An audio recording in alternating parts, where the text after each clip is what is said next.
Labą dieną. Kalbamės su Lietuvos profesinių sąjungų konfederacijos prezidente Inga Ruginiene.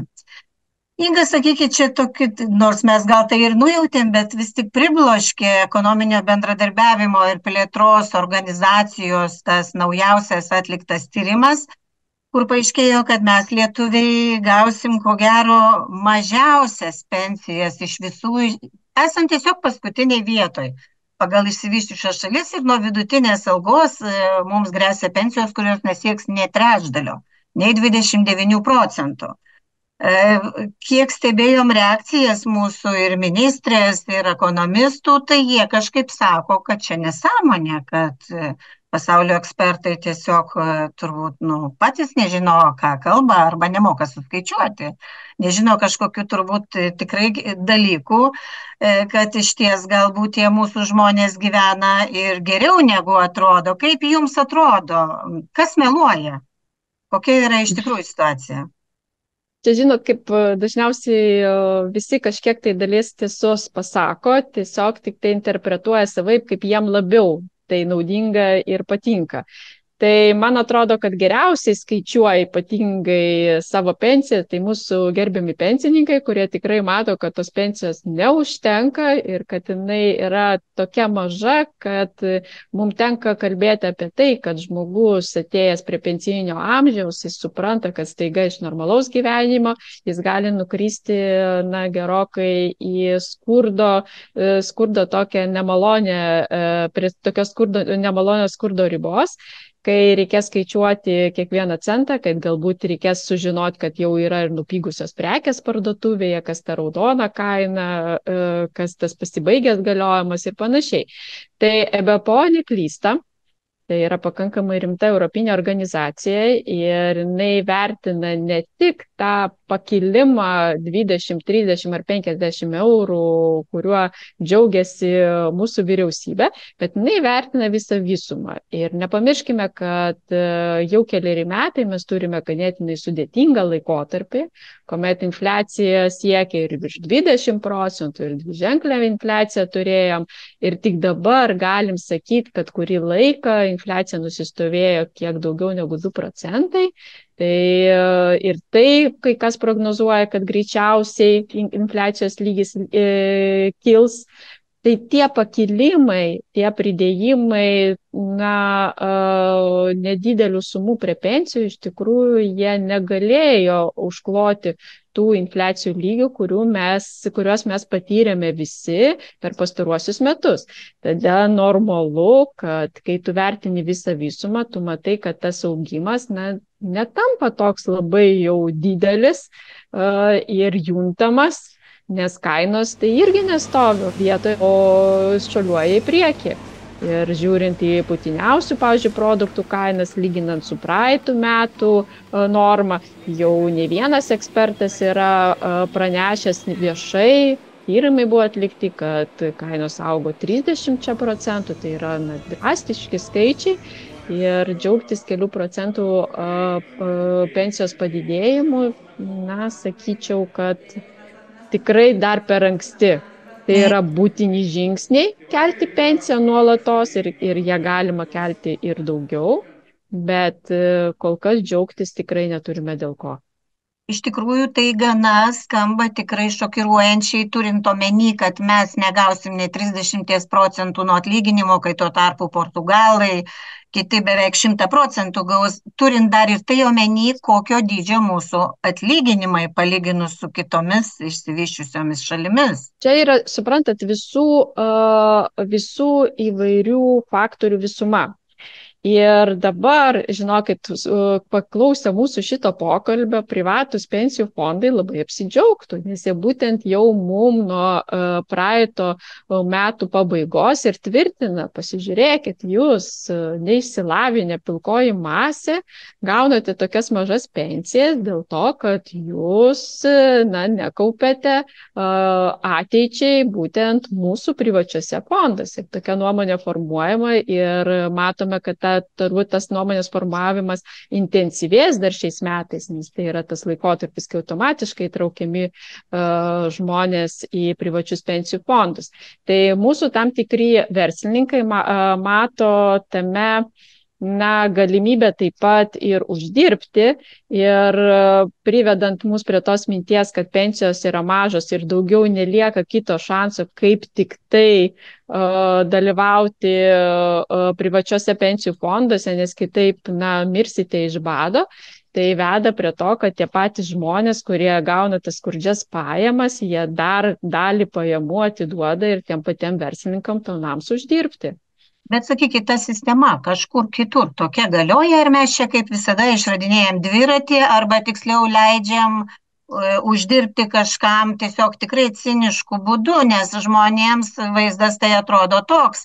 Mūsų pinigai bankuose, kurie yra net ne mūsų valstybės bankai ar ne mūsų gyventojų bankai, tarsi ir ne mūsų, pažiūrėkit, mesgi negalim disponuoti savo lėšomis, kurias turim sąskaitose, nes mums sakoma, kad dabar negalima, mes jums leidžiam tik tiek, kas tie mes. Lygiai taip pat žmonėm atrodo ir su tais fondais, vienas dalykas tarsi ir kažkoks priverstinis, ir tas tokio algoritmai, tokio netgi, sakyčiau, kvepia sukčiavimu, gudravimu, kad žmogus neapsižiūrės, laiku neužprotestuos ir taip taps tokiu, kaip rekrūtų, kaip kažkokia auka arba grobių kažkam. Ir faktiškai iš tikrųjų negali disponuoti tomis lėšomis, situacijų gyvenime labai įvairių yra. Tai čia vėl taip iš tikrųjų ir yra, ir lyginti tam tikras sistemas, ypatingai jeigu mes kalbam apie pensijinį kaupimą, tarp skirtingų šalių yra labai ganėtinai sudėtinga, nes sistemos yra labai skirtingos ir tas nuorodos, kurias duoda į Skandinavijos šalis, ten yra profesiniai fondai, kurie valdomi ne privačių struktūrų, kas nepaslaptis Lietuvoje, tai yra bankai, o ten yra susitarimai tarp darbdavių ir darbuotojų, tai yra nepelno siekiančios struktūros, kurios valdo pensijinius fondus. Tai yra labai didžiuliai skirtumai, kurius sulyginti negali. Ir reikia nesuklysti, apie pensijas reikia galvoti jau dabar ir iš tikrųjų galvoti ir ieškoti galimybių papildomai galbūt susitaupyti arba sukaupti tikrai reikia. Bet mūsų yra daugiau pozicija tokia, kad vis dėlto žmogus turėtų turėti teisę pasirinkti laisvai, kaip jis nori investuoti savo pinigus, kaip jis nori kaupti, ką jis galų gale su savo nuosavais sunkiai uždirbtais pinigais norėtų ir galėtų padaryti. Taip yra specialistai, kur žmogus galėtų kreiptis dėl tam tikrų konsultacijų, bet tai neturėtų būti prievarstinis mechanizmas, kuris tave prievartos būdu stumia į vieną ar kitą dalyką ir su minimalia pasirinkimo teise. Tai žmogus turi pats nuspręsti, jeigu tai nieko nėra blogai su privačiais pensijų fondais, jeigu žmogus pats savanoriškai nusprendžia tenais dalyvauti ir sutinka su tom sąlygom, kurios yra siūlomas. Bet sakykit, iš tikrųjų, faktiškai žmogus blogai jaučiasi dar ir dėl to valdžios požiūrio, kad visuomenė, gyventojai, piliečiai yra kvaili, jie nežino patys, ką daryti, kaip kokie nevispročiai. Jie sako, jeigu jie patys nenorės mokėti mokesčių, jie nieko nedarys, jie iš karto nusipirks brangų automobilį, pravalgys, pragers kažką, tai tas požiūris iš tikrųjų irgi šokiruoja.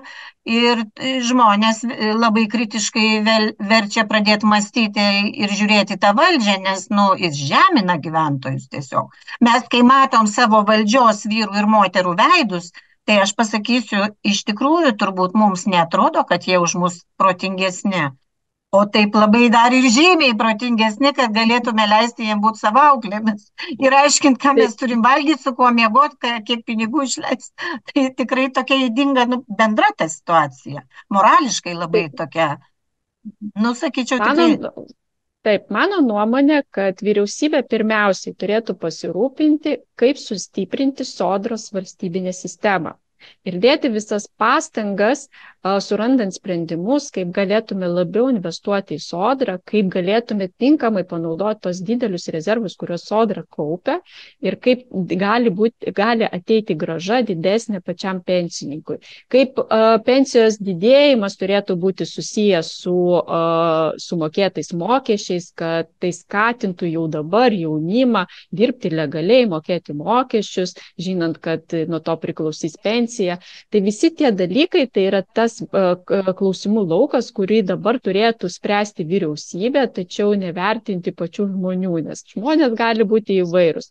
Net jeigu ir nusipirks ir tą patį kelionę arba kažką, arba televizorių, arba investuos į sveikatą, tai klausimas, ką mes kaip valstybė padarėm, kad žmogų iš tikrųjų įtikinti arba sustiprinti jo supratimą, ką jis turėtų padaryti, kaip jis teisingai turėtų investuoti ir kaip jis turėtų pasirūpinti savo sveikatą. Mes iš esmės nieko nepadarėme, bet mes kažkodėl tai einam tuo lengviuoju keliu, kuomet mums lengviau yra priimti įstatymą, prievolę tam tikrai teisinti prievolę žmogui, nes jis pats tai mąstyti negali, tai aš geriau jam nurodysiu, ką jam reikia daryti, o kokios tai yra pasiekmės, tai jau, pamatysim po 20, 30 ar 40 metų, bet ar kam bus įdomu, kai bus patraukė tą pečiais. Iš tikrųjų, man neramu dėl mūsų vaikų ateities, tų žmonių, kurie šiandien ateina į rinką ir pasakymas, kad labai gerai jaunimui, aš manyčiau, toli gražu.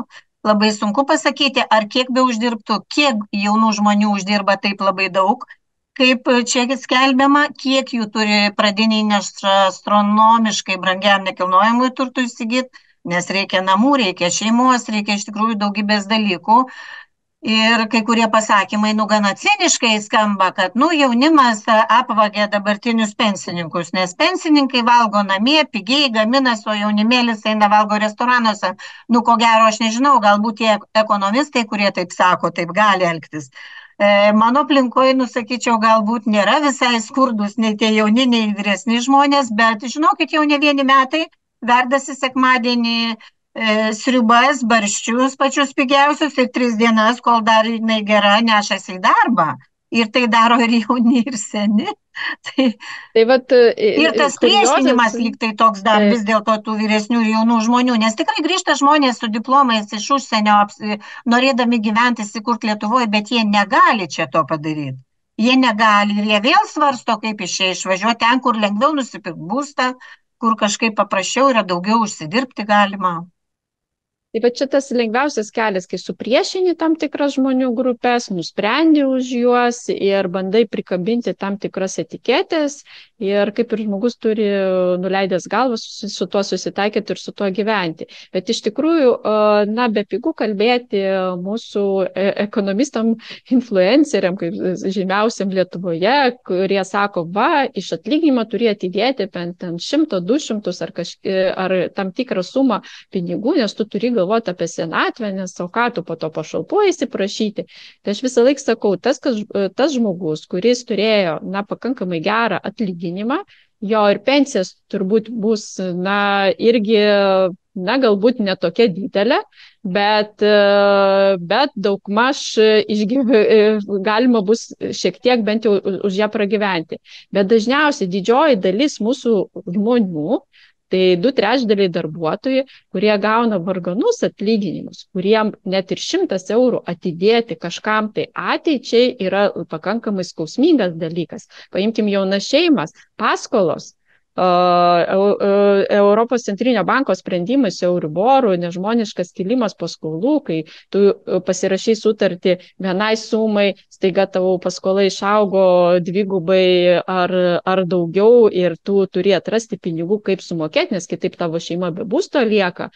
Kitos problemos, vaikų išauginimas, viskas brangsta ir kartais taip išeina, kad tu ir to 100 eurų tikrai neturi ir tu galvoji, kaip tau išgyventi iki kito mėnesio ir kada ta atlyginimo diena. Ir tai yra realybė, mes turime daugybę tokių žmonių, bet mes kažkodėl tai diskusijų lygį perkeliam tarp tų asmenų, kurie iš esmės tikrai gyvena geriau negu vidutiniokas, kurie iš esmės neturi labai didelių finansinių problemų, tai jie ir kaupia. Jų nereikia versti. Jie ir trečioji pakopai greičiausiai turi tam tikrų sutarčių. Galų galia jie ir investuoja, turi ką, tai patys galvoja, jie kaip tą daryti. nekilnojamo turto nusipirkę, jie dar kažkur turi tam tikrų sprendimų ir jie apie savo senatvę galvoja ir pasirūpina. Bet čia kaip Maslovo piramidė, ne? Kai tu turi bazę, tai tu gali galvoti apie aukštesnius dalykus. Tai tu ir pradedi galvoti, galbūt čia tam, galbūt čia tam, galbūt čia tam. Bet kai pas tave bazės nėra, kai tu matai, kad pas tave vaikui tau reikia batus nupirkti, nes jau ateina žiema ir speigai, bet tu krapštai nieko, jeigu mana galima. Tai va, ir tau sako, o tu... Išradingumo kaip sovietmečių, jeigu turėsim, tai kodėl? Gyvena žmonės, va, ir sukasi tai.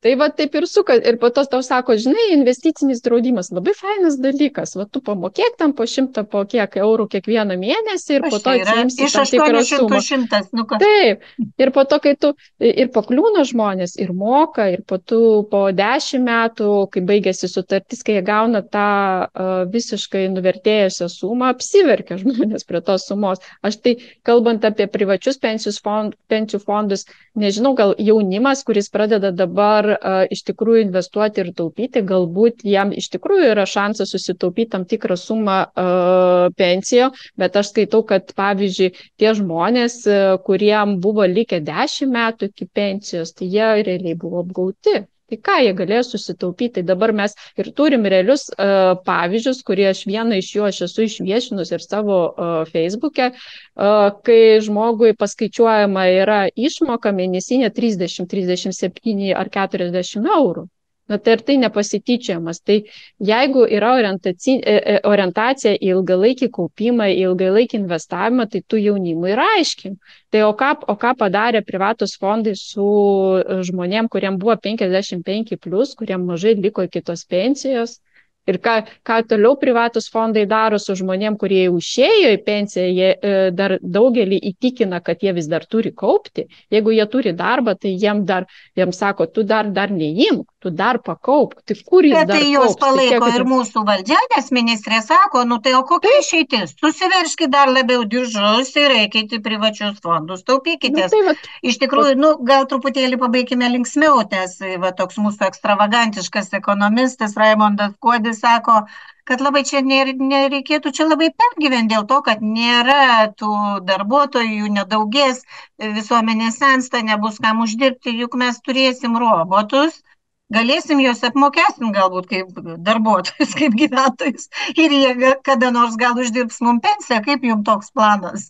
Humanoidų. Jo, Raimondas jis visą laiką su humoro gaidele žiūri į tą tokį pesimistinį paveikslą ir tas kai kada tikrai visai neblogai nuteikia, nes, kitaip, nei kurioziškai negali vertinti tam tikrų sprendimų. Bet, žinot, mus kaip darbuotojų atstovas dažnai darbdaviai irgi labai gąsdina su robotizacija, su darbo vietų mažėjimu, kad tu čia nešokinėk, neprašyk didesnį atlyginimą, nes to žiūrėk tavo ir nuoroda tokia į prekybos centrus. Pažiūrėk, jau savitarnos kasos, tu matai, ir mažės tų darbuotojų. Nereikia bijoti. Aš pati europinėme lygmenyje pakankamai rimtai dirbu šitais klausimais, yra atlikta daugybė mokslinių tyrimų, kad nebus taip viskas pesimistiškai, kaip atrodo. Galų gale tą pačią techniką prižiūrėti irgi turės žmogus. Nebus čia šiandien rytoj taip, kad staiga gyvensim matricos pasaulyje, kur žmonės bus tik tai lėlės ir viską valdys tik tai kompiuteris. Tai tikrai iki to reikės dar ne vieną šimtmetį turbūt išgyventi ir žmogus, jeigu žiūrint į istoriją, paimkite 100-200 metų atgal, kažkada tai sakė, kad nieko nėra blogiau kaip lėktuvas arba automobilis, nes staiga viskas, pasaulis sugrius, žmonės išmirs, nes jie nei darbo neturės nieko. Dabar mes turim mažus telefoniukus, mes turim kompiuteris, mes praktiškai net ofise, kai kas net nedirba, jis turi galimybę dirbti iš namų. Yra technologijos aukščiausio lygio, bet kaip reikia tų žmonių, taip ir reikia. Galų gale lovas matyti nepaklos robotukas, ten grindų matyti arba tokios socialinės rūpybos, turbūt ligoniui maisto galbūt gal vieną dieną ir pados robotukas, bet kol kas daugybė profesijų dar vis reikalauja to žmogiškojo indėlio. Ir aš manau, kad investavę tinkamai į perkvalifikavimą, investavę į diskriminacijos mažinimą, ypatingai pagyvenusių žmonių, įdėję sprendimus lengviau juos integruoti į darbo rinką, mes įspręsim tikrai nemažai problemų ir tikrai tos baimės matyti įsisklaidys. Tai ta optimistinė gaida gal ir baigim apie tai, kad žmogus išgyvena bet kokiom aplinkybėm.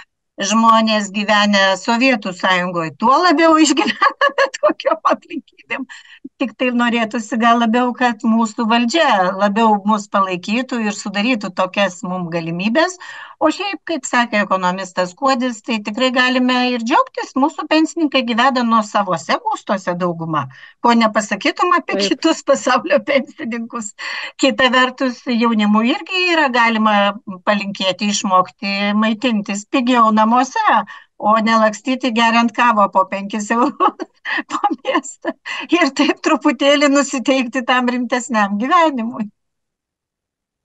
Ačiū. Aš tai pasakysiu taip, kad mūsų valstybės požiūris turėtų būti vis dėlto sukoncentruotas į socialinio pagrindo stabilumą. Jeigu žmogus turės socialinį pagrindą per viešasias paslaugas, per normaliai apmokamą darbą su normaliu darbo krūviu ir darbo sąlygom, tai tas žmogus bus pati stipriausia grandis mūsų visuomenės sistemoje.